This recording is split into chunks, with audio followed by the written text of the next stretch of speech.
മഴ തോരും മുമ്പയുടെ പുതിയൊരു എപ്പിസോഡിലേക്ക് എല്ലാവർക്കും സ്വാഗതം. വീഡിയോ ആദ്യമായി കാണുന്നവരാണെങ്കിൽ സപ്പോർട്ട് ചെയ്ത് സബ്സ്ക്രൈബ് ചെയ്ത് ലൈക്ക് ചെയ്യാൻ മറക്കല്ലേ. ബാലചന്ദ്രൻ്റെ കൂടെ കാറിൽ കയറി അലീന ബാങ്ക് അക്കൗണ്ട് എടുക്കാൻ പോയത് ഇഷ്ടപ്പെടാതെ വൈജയന്തി ആ ദേഷ്യം അമ്മയുടെ അടുത്ത് വന്ന് തീർക്കുന്നുണ്ട്. ആരോരുമില്ലാത്തവൾ അടങ്ങി നിൽക്കണം, വീട്ടിലെ മുതലാളി കൈ കാണിച്ച ഉടനെ ചാടി കയറുകയല്ല വേണ്ടത് എന്ന് വൈജയന്തി പറയുമ്പോഴേക്കും നീ ഇത്ര വലിയ സദാചാരം പറയുന്നുണ്ടല്ലോ, നീ ആരായിരുന്നടീന്ന് മുത്തശ്ശിയും ചോദിക്കുന്നുണ്ട്. വൈജയന്തി ഞെട്ടലോടെ നിൽക്കുമ്പോഴേക്കും ആഗ്രഹിക്കിടന്ന് നീ എന്തൊക്കെയാടി കാണിച്ചു കൂട്ടിയത് എന്ന് മുത്തശ്ശി പറയുമ്പോഴേക്കും ഒന്നും മിണ്ടാതിരിക്കുന്നുണ്ടോ. ആഗ്ര എന്ന് വൈജയന്തി ദേഷ്യത്തോടെ പറയുമ്പോഴേക്കും എന്നെ കൊണ്ടൊന്നും പറയിപ്പിക്കണ്ട, ഒരു ശീലാവധി. പറയുന്നത് കേട്ടാ തോന്നും നാട്ടുകാരെയും വീട്ടുകാരെയും ഗുരുക്കന്മാരെയും എല്ലാവരെയും അനുസരിച്ച് പുണ്യവതിയായി ജീവിക്കുന്നവളാണെന്ന്. നീ ഒറ്റയൊരുത്തി കാരണം ഞാനും കുഞ്ഞിരാമേട്ടനും ഗംഗാധരനും രാമുണ്ണിയേട്ടനും എല്ലാം ഒത്തിരി വിഷമിച്ചു. അപമാനവും സങ്കടവും എല്ലാം സഹിച്ചതിന് വല്ല കണക്കുമുണ്ടോ എന്ന് മുത്തശ്ശി ചോദിക്കുമ്പോഴേക്കും അമ്മയൊന്ന് നിർത്ത് മതി എന്ന് വൈജയന്തി ദേഷ്യത്തോടെ പറയുന്നുണ്ട്. മുത്തശ്ശിയെ മിണ്ടാതെ കിടക്കുമ്പോഴേക്കും വൈജ ദേഷ്യമെല്ലാം ഒന്ന് കുറച്ചുകൊണ്ട് അമ്മയവളോട് ആഗ്രയിലെ കാര്യം എന്തായിരുന്നു എന്ന് ചോദിക്കുന്നുണ്ട്. ചോദിച്ചു, അവൾക്കൊന്നും അറിയാൻ മേല, അവൾ ചുമ്മാ പടക്കം പൊട്ടിച്ചതാ. നീ അവളെ വരട്ടിയപ്പോളേ പകരത്തിനു പകരം എന്ന് മുത്തശ്ശി പറയുമ്പോഴേക്കും അവൾക്കൊന്നും അറിയത്തില്ലെന്ന് വൈജയും ചോദിക്കുന്നുണ്ട്. അവൾ ആഗ്രയിൽ പോയിട്ടുമില്ല, പോയ ആരെയും അവൾക്ക് പരിചയവുമില്ല. പക്ഷേ അവളത് പറഞ്ഞപ്പോഴേ നീ വരണ്ടു പോയി എന്ന് അവൾക്ക് മനസ്സിലായി എന്ന് മുത്തശ്ശി പറയുമ്പോഴേക്കും അമ്മ അവളോട് എന്താ കാര്യമെന്ന് ചോദിച്ചില്ലെന്ന് വൈജയന്തിയും ചോദിക്കുന്നുണ്ട്. ചോദിച്ചു, ആഗ്രയിൽ വെച്ച് എന്തെങ്കിലും സംഭവിച്ചോന്ന്. ഞാൻ പറഞ്ഞു ഒന്നും സംഭവിച്ചിട്ടില്ല, എനിക്കറിയത്തുമില്ല എന്ന് അമ്മ പറയുമ്പോഴേക്കും അപ്പോൾ അവള് വെറുതെ പറഞ്ഞതാ അല്ലേ എന്ന് വൈജയും ആശ്വാസത്തോടെ ചോദിക്കുന്നുണ്ട്. ഓ, ഇനി അതിൻ്റെ പേരിൽ അവിടെ മെക്കിട്ട് കയറാൻ ചെല്ലണ്ട എന്ന് മുത്തശ്ശി പറയുമ്പോഴേക്കും എല്ലാവർക്കും അവളോടാണല്ലോ കൂറ്, ഇതെവിടുന്ന് വന്നു എന്ന് വൈജയന്തിയും ചോദിക്കുന്നുണ്ട്. എല്ലാവർക്കും മനസ്സിലായി ഈ വീട്ടിലെ പ്രശ്നക്കാരി ആരാണെന്ന് എന്ന് മുത്തശ്ശി പറയുമ്പോഴേക്കും ഞാനാണല്ലേ പ്രശ്നക്കാരി എന്ന് വൈജയും ചോദിക്കുന്നുണ്ട്. അല്ലടി, ഞാനാണല്ലോ നിന്നെ ഈ ഭൂമിയിലേക്ക് പെറ്റിട്ടത്, കുറ്റം മുഴുവൻ എൻ്റേതാണെന്ന് മുത്തശ്ശി ദേഷ്യത്തോടെ പറയുമ്പോഴേക്കും വൈജ റൂമിൽ നിന്ന് ഇറങ്ങി പോകുന്നുണ്ടേ. അവിടെ ബബിതയും കൃഷ്ണയും ഡൈനിങ് ഹാളിലെ സോഫയിലിരുന്ന് പഠിച്ചുകൊണ്ടിരിക്കുമ്പോഴാണ് ബാലചന്ദ്രൻ വീട്ടിലേക്ക് കയറി വരുന്നത്. അച്ഛൻ ഇതെന്തു പറ്റി നേരത്തെ എന്ന് കൃഷ്ണ ചോദിക്കുമ്പോഴേക്കും ഈ സമയത്ത് നിങ്ങളൊക്കെ എന്ത് ചെയ്യണമെന്ന് അറിയണല്ലോ, പഠിക്കുകയാണോ കളിക്കുകയാണോ അതോ മൊബൈൽ നോക്കിക്കൊണ്ടിരിക്കുകയാണോ എന്നൊക്കെ ബാലചന്ദ്രൻ പറയുമ്പോഴേക്കും ഓ സ്പൈ വർക്ക് എന്ന് ബബിതയും. ചുമ്മാ പറയുന്നതാ ബബി ചേച്ചി, ഈ അച്ഛൻ വേറെന്തോ ഉദ്ദേശിച്ച് വന്നതാ എന്ന് കൃഷ്ണ പറയുമ്പോഴേക്കും ആണോ അച്ഛ എന്ന് ബബിതയും ചോദിക്കുന്നുണ്ട്. അതെ, പല ഉദ്ദേശങ്ങളുമുണ്ട്. അമ്മ എവിടെയെന്ന് ബാലചന്ദ്രൻ ചോദിക്കുമ്പോഴേക്കും കിച്ചണിൽ കാണും, കുറച്ചു മുമ്പ് അലീനയുമായിട്ട് ഫൈറ്റ് ഉണ്ടായിരുന്നു എന്ന് ബബിത പറയുമ്പോഴേക്കും ഫൈറ്റോ, എന്ത് ഫൈറ്റ് എന്ന് ബാലചന്ദ്രനും ചോദിക്കുന്നുണ്ട്. അതച്ഛൻ അറിയില്ലേ, അമ്മ എന്തേലും കൊനഷ്ട് പറയും, അലീന ചേച്ചി അതിന് മറുപടിയും പറയും എന്ന് കൃഷ്ണ പറയുമ്പോഴേക്കും ഓ അങ്ങനെയൊക്കെയുണ്ടോ എന്ന് ബാലചന്ദ്രനും ചോദിക്കുന്നുണ്ട്. കൊള്ളാം, അലീന ചേച്ചിയെ ഇവിടുന്ന് പറപ്പിക്കാൻ പോവുക അമ്മ. അലീന ചേച്ചിയാണെങ്കിൽ ഇന്ന് തന്നെ പറക്കാനായിട്ട് റെഡിയാ എന്ന് കൃഷ്ണ പറയുമ്പോഴേക്കും വല്ലതും നടക്കുമെന്ന് ബാലചന്ദ്രനും ശബ്ദം താഴ്ത്തി ചോദിക്കുന്നുണ്ട്. എവിടെന്ന്, കുറെ നാളായില്ലേ പറയാൻ തുടങ്ങിയിട്ട് എന്ന് കൃഷ്ണ പറയുമ്പോഴേക്കും ബാലചന്ദ്രനും ഡൈനിങ് ടേബിളിന് അരികിലേക്ക് വന്ന് തൻ്റെ ബാഗെല്ലാം അതിന്മേൽ വെച്ചുകൊണ്ട് അലീനയെ വിളിക്കുന്നുണ്ട്. കിച്ചണിൽ നിന്ന് അലീനയും പുറകെ തന്നെ വൈജയന്തിയും അങ്ങോട്ട് വരുന്നുണ്ട്. ബാലചന്ദ്രൻ ഉച്ചയ്ക്ക് വന്ന് ഇവളെ വിളിച്ചോണ്ട് കാറിൽ കയറ്റിക്കൊണ്ട് പോയായിരുന്നു എന്ന് വൈജയന്തി ചോദിക്കുന്നുണ്ട്. വൈജയന്തി ഇങ്ങനെ സംസാരിക്കാതെ, നിന്റെ ചോദ്യം കേട്ടാ തോന്നും ഞാനൊരു സാമൂഹ്യ വിരുദ്ധനാണെന്ന് എന്ന് ബാലചന്ദ്രൻ പറയുമ്പോഴേക്കും പിന്നെ എങ്ങനെ ചോദിക്കണം ഞാനെന്ന് വൈജയന്തിയും ചോദിക്കുന്നുണ്ട്. അലീനയും കൂട്ടി ഇന്ന് എവിടെയെങ്കിലും പുറത്തു പോയായിരുന്നോ എന്ന് മര്യാദയ്ക്ക് ചോദിക്കാലോ എന്ന് ബാലൻ പറയുമ്പോഴേക്കും ചോദിച്ചതിന്റെ മറുപടി പറഞ്ഞില്ലെന്ന് വൈജയും. പറയാം, ഉച്ചയ്ക്ക് ഊണ് കഴിക്കാൻ വന്നപ്പോൾ ഞാൻ അലീനയെ വിളിച്ചോണ്ട് ബാങ്കിൽ പോയി അവളുടെ പേരിൽ ഒരു FD അക്കൗണ്ട് ഓപ്പൺ ചെയ്തു. അത് നീ അലീനയോട് ചോദിക്കുകയും അവൾ അതിന് മറുപടി പറഞ്ഞിട്ടുണ്ടാവുകയും ചെയ്യുമെന്ന് എനിക്കും ഈ വീട്ടിലെ എല്ലാവർക്കും അറിയാം എന്ന് ബാലചന്ദ്രൻ പറയുമ്പോഴേക്കും ഞാൻ അലീനയോട് ചോദിച്ചായിരുന്നു, ചോദിക്കാനുള്ള അവകാശം എനിക്കുണ്ടെന്ന് വൈജയന്തി പറയുമ്പോഴേക്കും പിന്നെ നീ എന്തിനാ എന്നോടാ വൾഗറായിട്ടുള്ള ചോദ്യം ചോദിച്ചത്, അതുകൊണ്ട് എന്ത് സുഖ കിട്ടാന്ന് ബാലചന്ദ്രനും ചോദിക്കുന്നുണ്ട്. ശരി, ഞാൻ ആ ചോദ്യം ഇങ്ങ് തിരിച്ചെടുത്തിരിക്കുന്നു. ഇവളെ വിളിച്ചോണ്ട് പോയി ഇവളുടെ പേരിൽ അക്കൗണ്ട് ഓപ്പൺ ചെയ്തപ്പോൾ എന്നെ സുഖം കിട്ടി ബാലചന്ദ്രനെ ഇവൾ ആവശ്യപ്പെട്ടില്ലായിരുന്നല്ലോ എന്ന് വൈജയന്തിയും ചോദിക്കുന്നുണ്ട്. ഇവള് ജോലി ചെയ്യുന്ന പണം നഷ്ടപ്പെട്ടു പോവാതിരിക്കാൻ വേണ്ടി ഒരു മുൻകരുതൽ എടുത്തതാ, അതിനെന്താ എന്ന് ബാലചന്ദ്രൻ പറയുമ്പോഴേക്കും ഓ വേലക്കാരിയുടെ പണത്തിന്റെ കാര്യത്തിൽ എന്തൊരു ശുഷ്കാന്തി, ഇതിനു മുമ്പ് ഇവിടെ ജോലിക്ക് നിന്നിരുന്ന ഒരു സെർവന്റിനും ഇന്ന് വരെ അക്കൗണ്ട് എടുത്ത് കൊടുത്തിട്ടില്ല, ഇവൾക്ക് മാത്രം എന്താണാവോ ഇത്ര പ്രത്യേകത എന്ന് വൈജയന്തി ചോദിക്കുമ്പോഴേക്കും ഇവളുടെ മുമ്പിൽ ആരെങ്കിലും കൈനീട്ടിയ ഉടനെ കയ്യിലിരിക്കുന്ന പൈസ എടുത്തങ്ങ് കൊടുക്കുമെന്ന് ബാലചന്ദ്രനും പറയുന്നുണ്ട്. കൊടുക്കട്ടെ ബാലചന്ദ്ര, നമുക്കെന്നാ നഷ്ടമെന്ന് വൈജയന്തിയും ചോദിക്കുന്നുണ്ട്. ബാലചന്ദ്രൻ അതിന് മറുപടിയൊന്നും പറയാതെ തന്റെ ബാങ്കിൽ നിന്ന് പാസ്ബുക്കിന്റെ ഡീറ്റെയിൽസ് എടുത്തോണ്ട് അലീന അക്കൗണ്ട് ശരിയായിട്ടുണ്ട്, ചെക്ക് ബുക്ക് അവർ രജിസ്റ്റേർഡായി അയച്ചു തരും, ATM കാർഡും കിട്ടും എന്ന് ബാലചന്ദ്രൻ പറയുമ്പോഴേക്കും ഇവിടുന്ന് നമ്മൾ പറഞ്ഞേക്കാൻ പോകുന്ന ഇവൾക്കെന്തിനാ പാലായിൽ ഒരു ബാങ്ക് അക്കൗണ്ട് എന്ന് വൈജയന്തി ചോദിക്കുന്നുണ്ട്. ഈ വീട്ടിൽ നിന്നല്ലേ പറഞ്ഞേക്കാൻ പറ്റൂ, പാലായിൽ നിന്ന് അവളെ കണ്ടം വഴി ഓടിക്കാനുള്ള അധികാരമൊന്നും നമുക്കില്ലല്ലോ വൈജയ് എന്ന് ബാലചന്ദ്രൻ പറയുമ്പോഴേക്കും പാലായിൽ ഇവൾ എവിടെ ജോലിക്ക് നിൽക്കുമെന്ന് വൈജയന്തിയും ചോദിക്കുന്നുണ്ട്. ഇവിടുന്ന് പറഞ്ഞയച്ചു കഴിഞ്ഞാൽ അത് നീ അന്വേഷിക്കേണ്ട ആവശ്യമുണ്ടോ എന്ന് ബാലചന്ദ്രൻ ചോദിക്കുമ്പോഴേക്കും ഇവൾക്ക് ആര് ജോലി കൊടുക്കാനാ എന്ന് വൈജയൻ ചോദിക്കുന്നുണ്ട്. നമ്മൾ വിട്ടയക്കുക, അതോടെ നമ്മുടെ ജോലി തീർന്നു, വേറെ ആൾക്കാരെ ക്യൂ നിൽക്കുക, ഞാൻ എൻ്റെ ഫ്രണ്ട്സിനോടൊക്കെ റെക്കമെൻഡ് ചെയ്തിട്ടുണ്ട്, അവരെല്ലാം റെഡിയാ എന്ന് ബാലചന്ദ്രൻ പറയുമ്പോൾ ഓ അപ്പോൾ ഇവൾ പാലായിന്ന് പോകുന്നില്ല എന്ന് വൈജയന്തിയും പറയുന്നുണ്ട്. അത് അവൾ തീരുമാനിക്കട്ടെ എന്ന് ബാലൻ പറയുമ്പോഴേക്കും മനവും കാണുമല്ലോ കൂട്ടിനെ, അവൻ കാറുമായി വന്ന് കൊണ്ടുപോയിക്കൊള്ളാമെന്ന് പറഞ്ഞിട്ടുണ്ടല്ലോ എന്ന് വൈജയന്തി പറയുമ്പോഴേക്കും വൈജയ് നിനക്ക് മാത്രമേ അവളെ വേണ്ടാത്തതുള്ളൂ എന്ന് പറഞ്ഞുകൊണ്ട് ബാലചന്ദ്രൻ പാസ്ബുക്ക് അലീനയുടെ നേരെ നീട്ടുന്നുണ്ട്. വൈജയന്തി അത് തട്ടിപ്പറിച്ചു വാങ്ങിക്കൊണ്ട് അമ്പരപ്പോടെ ബാലചന്ദ്രനെയും അലീനയെയും മാറി മാറി നോക്കുന്നുണ്ട്. കാര്യം എന്തെന്നറിയാതെ അലീനയും സംശയത്തോടെ നോക്കുമ്പോഴേക്കും 1,85,000 രൂപ, ഇതെവിടുന്ന ഇത്രയും പൈസ എന്ന് വൈജയന്തിയും ചോദിക്കുന്നുണ്ട്. അതിൽ 1,57,000 ഞാൻ അവൾക്ക് കോമ്പൻസേഷനായി കൊടുത്തതാ, ബാക്കി 30,000 രേവതിക്കുട്ടിയും അവളുടെ ലോക്കൽ ഗാർഡിയൻസും വന്നപ്പോൾ കൊടുത്ത സമ്പാദ്യമാ എന്ന് ബാലചന്ദ്രൻ പറയുമ്പോഴേക്കും ഈ 1,57,000 എന്തിന്റെ കോമ്പൻസേഷൻ ആണെന്ന് വൈജയന്തി ചോദിക്കുന്നുണ്ട്. അലീനയും കാര്യമറിയാതെ സംശയത്തോടെ ബാലചന്ദ്രന്റെ മുഖത്തേക്ക് നോക്കുമ്പോഴേക്കും അത്രയും രൂപയാണ് ഹോസ്പിറ്റലിൽ അവൾക്ക് വേണ്ടി ചെലവാക്കിയത് എന്ന് ബാലചന്ദ്രൻ പറയുമ്പോൾ അതിന് അങ്ങോട്ട് കൊടുക്കുകയാണോ വേണ്ടത്, അലീനയത് ഇങ്ങോട്ട് തന്ന് തീർക്കേണ്ടതല്ലേ എന്ന് വൈജയന്തിയും ചോദിക്കുന്നുണ്ട്. അല്ല വൈജയ്, അതിനകത്ത് വേറൊരു കടം ഒളിഞ്ഞു കിടപ്പുണ്ട് എന്ന് ബാലചന്ദ്രൻ പറയണ കേട്ട് അലീനയും അമ്പരപ്പോടെ നിൽക്കുന്നുണ്ട്. വേറെന്തു കടം എന്ന് വൈജയന്തി വീണ്ടും സംശയത്തോടെ ചോദിക്കുമ്പോഴേക്കും അത് നിനക്ക് പിന്നീട് മനസ്സിലാവും, അപ്പോഴങ്ങ് വരവ് വെച്ചാൽ മതി എന്ന് ബാലചന്ദ്രനും. ഒന്നും മനസ്സിലാകാതെ നിൽക്കുന്ന അലീനയോടായി വൈജയന്തി ചോദിക്കുന്നുണ്ട്. എന്തോന്നാടി ഇതിൻ്റെയൊക്കെ അർത്ഥം? ബാലചന്ദ്ര, ഈ കള്ളക്കളിയും ഒളിച്ചുകളിയൊന്നും എൻ്റെ അടുത്ത് നടക്കത്തില്ല എന്ന് വൈജയന്തി ബാലചന്ദ്രനോടായി പറയുമ്പോഴേക്കും അലീന അവിടുന്ന് കിച്ചണിലേക്കായി പോകുന്നുണ്ടേ.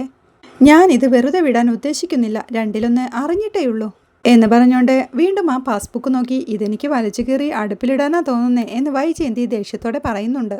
നീ അടുപ്പിലിട്ട് തീ കൊളുത്തിയ ബാങ്കിലുള്ള പൈസ അങ്ങ് നശിച്ചു പോവോ, ഒന്ന് പരീക്ഷിച്ചു നോക്ക് എന്ന് പറഞ്ഞുകൊണ്ട് ബാലചന്ദ്രൻ തന്റെ ബാഗും എടുത്തുകൊണ്ട് റൂമിലേക്ക് പോകുന്നുണ്ടേ. വൈജയന്തിയും ആകെ ദേഷ്യത്തോടെ പാസ്ബുക്കുമായി കിച്ചണിലേക്കും. അലീന സംശയത്തോടെ അവിടെ ഓരോന്നാലോചിച്ച് നിൽക്കുമ്പോഴേക്കും വൈജയന്തി അവളുടെ അടുത്തേക്ക് എത്തുന്നുണ്ട്. ആ പാസ്ബുക്ക് വൈജയന്തി നിലത്തേക്ക് വലിച്ചെറിഞ്ഞുകൊണ്ട് 1,87,000 രൂപ കൊണ്ടുപോയി തിന്നടി എന്ന് പറഞ്ഞു ഒച്ചവെക്കുമ്പോഴേക്കും അലീന വന്ന് ആ പാസ്ബുക്ക് നിലത്തുനിന്നെടുത്തോണ്ട് ഞാനിത് തിന്നാനൊന്നും ഉദ്ദേശിക്കുന്നില്ല, ചികിത്സിക്കാൻ നിവൃത്തിയില്ലാത്ത പാവങ്ങൾക്ക് കൊടുക്കുമെന്ന് അലീനയും. ഓ നീ വലിയ ദാനശീലയാണല്ലോ, പൈസയുള്ളവരുടെ കയ്യിൽ നിന്ന് പണം പിടുങ്ങി മറ്റുള്ളവർക്ക് ദാനം ചെയ്യുന്ന പുണ്യവതി. ബാലചന്ദ്രനെ പൂങ്കണ്ണീര് കാണിച്ചും അവശത അഭിനയിച്ചും കാവൽ മാലാക ചമഞ്ഞും അടിച്ചെടുത്തതല്ലേടി ഇത്രയും പൈസ എന്ന് വൈജയന്തി വീണ്ടും ദേഷ്യത്തോടെ ചോദിക്കുമ്പോഴേക്കും അല്ല മേഡം, അദ്ദേഹം എനിക്ക് കനിഞ്ഞു തന്ന കോമ്പൻസേഷനാ, നഷ്ടപരിഹാരം എന്ന് അലീനയും പറയുന്നുണ്ട്. കോമ്പൻസേഷൻ എന്തിന്റെ, ഏത് വകയിലാ നിനക്ക് നഷ്ടപരിഹാരം തരേണ്ടത്? നിന്റെ അശ്രദ്ധ കൊണ്ട് നിന്റെ വയറ്റിൽ മുറിവുണ്ടായതിന് ഞങ്ങൾ എന്ത് പിഴച്ചു, അതിന് ഞങ്ങൾ നഷ്ടപരിഹാരം തരണോ? ബാലചന്ദ്രന് നിന്നോടൊരു അലിവ് തോന്നി തന്നെന്നു തന്നെ ഇരിക്കട്ടെ, നിനക്കത് വാങ്ങിക്കാൻ കൊള്ളാവോ, ഉളുപ്പുണ്ടോടെ നിനക്ക് ലവലേശമെങ്കിലും എന്ന് പറഞ്ഞുകൊണ്ട് വൈജയന്തി കിച്ചണിൽ നിന്ന് പോവാൻ തുടങ്ങുമ്പോഴേക്കും അലീന പിറകിൽ നിന്ന് വിളിക്കുന്നുണ്ട്. വൈജയന്തി മേഡം, എനിക്ക് അശ്രദ്ധ കൊണ്ട് മുറിവ് പറ്റിയതല്ല, ഇതുവരെ മേഡത്തിനോട് ഞാൻ ആ സത്യം പറഞ്ഞിട്ടില്ല, ഞാൻ ഇപ്പോൾ പറയാം എന്ന് അലീന പറയുന്നത് കേട്ട് വൈജയന്തി തിരിഞ്ഞു നോക്കുന്നുണ്ട്. ഞാൻ മനഃപൂർവ്വം വയറ്റിൽ കത്രിക കുത്തി കയറ്റിയതാ എന്ന് അലീന പറയുമ്പോഴേക്കും നീ എന്നാ കളിയാക്കുവാണോ എന്ന് വൈജയൻ ചോദിക്കുന്നുണ്ട്. ഞാൻ സത്യം പറഞ്ഞതാ, വിശ്വാസം വരുന്നില്ല അല്ലേ എന്ന് അലീന പറയുമ്പോഴേക്കും നിനക്ക് എന്നാത്തിന്റെ കേടായിരുന്നു വയറ്റിലോട്ട് കത്രിക കുത്തി കയറ്റാഞ്ഞിട്ട്, നിനക്കെന്താ വട്ടാണോ എന്ന് വൈജയന്തി ചോദിക്കുന്നുണ്ട്. അലീന ചിരിയോടെ എനിക്കല്ലായിരുന്നു വട്ട്, മാഡത്തിന്റെ മകനായിരുന്നു എന്ന് അലീന പറയുന്നത് കേട്ട് എൻ്റെ മകനോ, അവൻ എന്തു ചെയ്തെന്ന് വൈജയന്തിയും സംശയത്തോടെ ചോദിക്കുന്നുണ്ട്. മകനെ വിളിച്ച് ചോദിച്ചാൽ മതി അലീനയുടെ വയറ്റില് എങ്ങനെയാ മോനെ മുറിവേറ്റതെന്ന് എന്ന് അലീന പറയുമ്പോഴേക്കും നീ പറയുന്ന ഭ്രാന്തും കേട്ടോണ്ടേ എനിക്ക് അവൻ്റെ മുന്നിൽ പോയി നാണം കെടേണ്ട ആവശ്യമൊന്നുമില്ല എന്ന് വൈജയന്തിയും പറയുന്നുണ്ട്. ഇല്ലെങ്കിൽ വേണ്ട, പിന്നീട് മനസ്സിലായിക്കൊള്ളും എന്ന് പറഞ്ഞുകൊണ്ട് അലീന പോകാൻ തുടങ്ങുമ്പോഴേക്കും വൈജയന്തി സംശയത്തോടെ നിന്നോണ്ട് നില്ലടി അവിടെ എന്ന് വിളിക്കുന്നുണ്ട്. അലീന ആ വിളി കേട്ട് തിരിഞ്ഞു നിൽക്കുമ്പോഴേക്കും പറഞ്ഞിട്ട് പോടി, എന്നതാ നീ പറഞ്ഞുകൊണ്ട് വന്നേന്ന് വൈജയന്തി ചോദിക്കുന്നുണ്ട്. അന്ന് മാഡത്തിന്റെ മകൻ കോളേജിൽ പോവാണെന്ന് അഭിനയിച്ചിട്ട് അരമണിക്കൂറിനകത്ത് തിരിച്ചു വന്നു എന്ന് പറഞ്ഞുകൊണ്ട് ഉണ്ടായ സംഭവങ്ങളെല്ലാം അലീന വൈജയന്തിയോടായി പറയുന്നുണ്ട്. അതെല്ലാം കേട്ടോണ്ട് പച്ച കള്ളം പറയുന്നോടി നീ എൻ്റെ മുഖത്ത് നോക്കി എന്ന് വൈജയന്തി ചോദിക്കുന്നുണ്ട്. അലീന ഒന്നും മിണ്ടാതെ നിൽക്കുമ്പോഴേക്കും നീ ഈ കള്ളത്തരം പറഞ്ഞാണ് ബാലചന്ദ്രന്റെ കയ്യിൽ നിന്ന് പൈസ തട്ടിയതല്ലേ എന്ന് വൈജയന്തിയും ചോദിക്കുന്നുണ്ട്. അലീന ചിരിയോടെ അതെ അങ്ങനെ തന്നെ കരുതിയാ മതി എന്ന് പറഞ്ഞുകൊണ്ട് അലീന അവിടുന്ന് പോകുമ്പോഴേക്കും വൈജയന്തിയും ആകെ സംശയത്തോടെയും ടെൻഷനോടെയും അവിടെ നിൽപ്പുണ്ടേ. പിന്നീട് അലീന ആ ബാങ്കിന്റെ പാസ്ബുക്കുമായി മുത്തശ്ശിയുടെ റൂമിലെത്തുമ്പോഴേക്കും എന്നതായിരുന്നു മോളെ അവിടെ വലിയ വഴക്കും ബഹളവും എന്ന് മുത്തശ്ശി ചോദിക്കുന്നുണ്ട്. സാറും ഞാനും കൂടി ഇന്ന് ബാങ്കിൽ പോയില്ലേ, അത് മാഡത്തിന് ഇഷ്ടപ്പെട്ടില്ലെന്ന് അലീന പറയുന്നുണ്ട്. ഷോ അതിന് ഇത്രയും ബഹളം ഉണ്ടാക്കണോ, അത് അത്യാവശ്യം വേണ്ടതല്ലായിരുന്നോ എന്ന് മുത്തശ്ശി ചോദിക്കുമ്പോഴേക്കും സാറ് എൻ്റെ അക്കൗണ്ടിലേക്ക് കുറെ അധികം രൂപ ഇട്ടിട്ടുണ്ട്, മാഡം അത് തെറ്റിദ്ധരിച്ചെന്ന് അലീനയും പറയുന്നുണ്ട്. കുറെ അധികം എന്ന് വെച്ചാൽ എത്ര രൂപയാണെന്ന് മുത്തശ്ശിയും ചോദിക്കുന്നുണ്ട്. എല്ലാം കൂടി 1.25 ലക്ഷം രൂപയിലും കൂടുതലുണ്ട് എന്ന് അലീന പറയുമ്പോഴേക്കും 1.25 ലക്ഷം രൂപയോ നിന്റെ പേരിലോട്ട് ഇട്ടെന്നോ എന്ന് മുത്തശ്ശി അമ്പരപ്പോടെ ചോദിക്കുന്നുണ്ട്. ഞാനിപ്പോ കൃത്യമായിട്ട് പറയാമെന്ന് പറഞ്ഞ് അലീന പാസ്ബുക്ക് എടുത്ത് നോക്കിക്കൊണ്ട് 1,87,000 രൂപ എന്ന് പറയുന്നുണ്ട്. എന്നാലും അത്രയും രൂപ ഇട്ടോടി എന്ന് മുത്തശ്ശി ചോദിക്കുമ്പോഴേക്കും ഞാനല്ല സാറാ ഇട്ടതെന്ന് അലീനയും. അത് കുറച്ച് കൂടിപ്പോയി, അതിന് വൈജ വഴക്കുണ്ടാക്കിയെങ്കിൽ അവളെ ഒരു തെറ്റും പറയാനില്ല. അവൻ എന്താ അങ്ങനെ ചെയ്തേ, ആശുപത്രിയിൽ തന്നെ നിനക്ക് വേണ്ടി 1.5 ലക്ഷത്തിന് മുകളിൽ രൂപ ചെലവാക്കിയില്ലായിരുന്നോ എന്ന് മുത്തശ്ശി ചോദിക്കുന്നുണ്ട്. ബാലചന്ദ്രൻ സാർ എന്താ അങ്ങനെ ചെയ്തതെന്ന് മാഡത്തിന് അറിയില്ല എന്ന് അലീന പറയുമ്പോഴേക്കും പിന്നെ നിനക്കറിയാവോ, നീ പറഞ്ഞിട്ടാണോ അത്രയും രൂപ നിന്റെ ബാങ്കിലോട്ട് ഇട്ടതെന്ന് മുത്തശ്ശി ചോദിക്കുന്നുണ്ട്. ഞാൻ പറഞ്ഞില്ല, ഞാൻ അറിഞ്ഞു പോലുമില്ലെന്ന് അലീന പറയുമ്പോഴേക്കും നിനക്ക് ചോദിക്കാൻ മേലായിരുന്നോ അത്രയും രൂപ എന്തിനാ നിന്റെ പേരിലോട്ട് ഇട്ടതെന്ന് മുത്തശ്ശിയും പറയുന്നുണ്ട്. ഒരു കടം വീട്ടിയതെന്നാ സാറ് പറഞ്ഞതെന്ന് അലീന പറയുമ്പോഴേക്കും എന്ത് കടമെന്ന് മുത്തശ്ശിയും. അലീന ഒന്നും മിണ്ടാതെ നിൽക്കുമ്പോഴേക്കും നിനക്കറിയാമെങ്കിൽ പറ കുഞ്ഞെ എന്ന് മുത്തശ്ശി. എന്നതാണെന്ന് പറഞ്ഞേ കേൾക്കട്ടെ എന്ന് മുത്തശ്ശി വീണ്ടും ചോദിക്കുമ്പോഴേക്കും അലീന മുത്തശ്ശിയുടെ അടിയിലുള്ള സ്റ്റൂളിലേക്ക് ഇരുന്നുണ്ട്. അന്ന് ഞാൻ കസേര മറിഞ്ഞു വീണതല്ല മുത്തശ്ശി, അങ്ങനല്ല വയറ്റിൽ മുറിവുണ്ടായതെന്ന് അലീന പറയുമ്പോഴേക്കും പിന്നെങ്ങനെയാ, നീ തന്നെയല്ലേ പറഞ്ഞത് വീണതാണെന്ന് എന്ന് മുത്തശ്ശിയും ചോദിക്കുന്നുണ്ട്. അന്ന് കോളേജിൽ പോയ രോഹിത് പെട്ടെന്ന് തിരിച്ചു വന്നു, ഞാൻ കാണാതെ ഹരിയെ റൂമിൽ ഒളിപ്പിച്ചിരുത്തി എന്ന് അലീന പറയുന്നത് കേട്ട് ഞെട്ടലോടെ മുത്തശ്ശി എന്നിട്ടെന്ന് ചോദിക്കുന്നുണ്ട്. എന്നെ രോഹിത് മുറിയിലേക്ക് വിളിച്ചു വരുത്തി, വാതിലടച്ചു പൂട്ടിയിട്ട് രണ്ടുപേരും കൂടി എന്നെ കയറി പിടിച്ചു. ചത്താലും വേണ്ടില്ല, അവർക്ക് മുന്നിൽ കീഴടങ്ങില്ലെന്ന് ഉറപ്പിച്ച് ഞാൻ കത്രികയെടുത്ത് തന്നെ കുത്തി എന്ന് അലീന പറയുന്നത് കേട്ട് മുത്തശ്ശി സങ്കടത്തോടെയും ഭയത്തോടെയും വാ പൊത്തുന്നുണ്ട്. ഞാൻ ബോധം കെട്ട് വീണപ്പോൾ അവരെന്നെ താങ്ങിയെടുത്ത് കോണിപ്പടിക്ക് കീഴെ കൊണ്ട് കിടത്തി, എന്നിട്ടെൻ്റെ ഫോണും എടുത്ത് സ്ഥലം വിട്ടു. ഫോൺ അവര് നശിപ്പിച്ചു കളഞ്ഞു എന്ന് അലീന പറയുമ്പോഴേക്കും മുത്തശ്ശി കരച്ചിലോടെ എൻ്റെ കുഞ്ഞെ ഞാൻ എന്തൊക്കെയായി കേൾക്കുന്നത് എന്ന് ചോദിക്കുന്നുണ്ട്. ഞാൻ പോലീസിനോട് കള്ളം പറഞ്ഞത് രോഹിത്തിന്റെ ജീവിതം ജയിലിൽ കിടന്ന് നശിക്കേണ്ടല്ലോ എന്ന് വിചാരിച്ചിട്ടാ. ഞാൻ പോലീസിനോട് സത്യം പറഞ്ഞ ഈ കുടുംബത്തിനും ഇവിടുള്ള എല്ലാവർക്കും മാനക്കേടാവുമല്ലോ എന്നോർത്തു എന്ന് അലീന പറയുമ്പോഴേക്കും മുത്തശ്ശി സങ്കടത്തോടെ കരഞ്ഞോണ്ട് അവളുടെ കൈ പിടിച്ചെടുത്തോണ്ട് മോളെ, എൻ്റെ പൊന്നു മോളെ, കിളവി ഒന്നും അറിഞ്ഞില്ല, ആരും എന്നോട് പറഞ്ഞതുമില്ലെന്ന് പറയുന്നുണ്ട്. പറയില്ലായിരുന്നു, മനുവേട്ടന് മനസ്സിലായി ഞാൻ കള്ളം പറഞ്ഞതാണെന്ന്. മനുവേട്ടനോട് മാത്രമേ ഞാൻ പറഞ്ഞുള്ളൂ, അതും അത്രയ്ക്ക് നിർബന്ധിച്ചപ്പോൾ. പക്ഷേ സാറും എങ്ങനെയോ അറിഞ്ഞിട്ടുണ്ട്. കുറച്ചു മുമ്പ് ഞാൻ മാഡത്തിനോടും പറഞ്ഞു എന്ന് അലീന പറയുമ്പോഴേക്കും മുത്തശ്ശി അമ്പരപ്പോടെ വൈജിയോട് പറഞ്ഞു എന്ന് ചോദിക്കുന്നുണ്ട്. പറയാതെ പിടിച്ചു നിന്നതാ, പക്ഷേ ആരോടൊക്കെ ഞാൻ ഉത്തരം പറയണം? എന്നോട് ഓരോരുത്തർ ചെയ്യുന്ന ദ്രോഹത്തിന് ഞാൻ ചീത്ത കേൾക്കേണ്ടി വരിക, അതെന്തൊരു ഗതികേടാന്ന് അലീന ചോദിക്കുന്നുണ്ട്.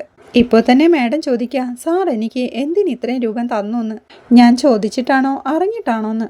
സാർ എൻ്റെ അക്കൗണ്ടിൽ അത്രയും രൂപ ഡെപ്പോസിറ്റ് ചെയ്തതിന് മാഡം നോക്കുമ്പോൾ വേറൊരർത്ഥം. ഞാൻ എന്തിനാ ഇതൊക്കെ താങ്ങിക്കൊണ്ട് നടക്കുന്നത്? അതുകൊണ്ടാണ് ഞാൻ മാഡത്തിനോട് എല്ലാം തുറന്നു പറഞ്ഞത്. ഇപ്പം മുത്തശ്ശിയും തെറ്റി വിചാരിച്ചില്ലേ എന്തിന് ബാലചന്ദ്രൻ സാർ അത്രയും രൂപ തന്നുവെന്ന് എന്ന് അലീന ചോദിക്കുമ്പോഴേക്കും മുത്തശ്ശി അവളുടെ കൈ സങ്കടത്തോടെ ചേർത്ത് പിടിച്ചുകൊണ്ട് പോട്ടെ മോളെ, ക്ഷമിച്ചേരെ, ഒന്നും അറിയാതെ അല്ലേ എന്ന് പറയുന്നുണ്ട്. സാറിനോട് ഞാൻ ഇന്നേ വരെ ഒരു സൗജന്യവും ആവശ്യപ്പെട്ടിട്ടില്ല.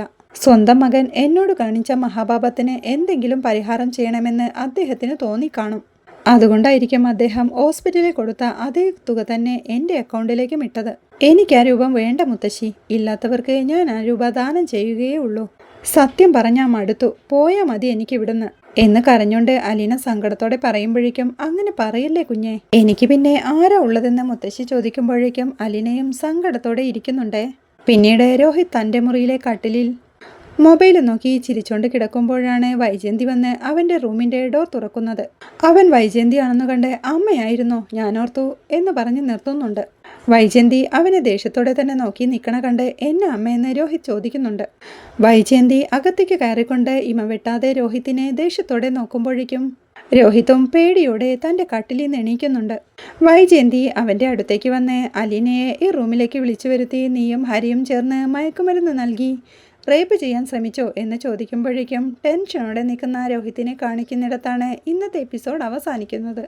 വീഡിയോ ഇഷ്ടമായാൽ സപ്പോർട്ട് ചെയ്ത് സബ്സ്ക്രൈബ് ചെയ്ത് ലൈക്ക് ചെയ്യാൻ മറക്കല്ലേ.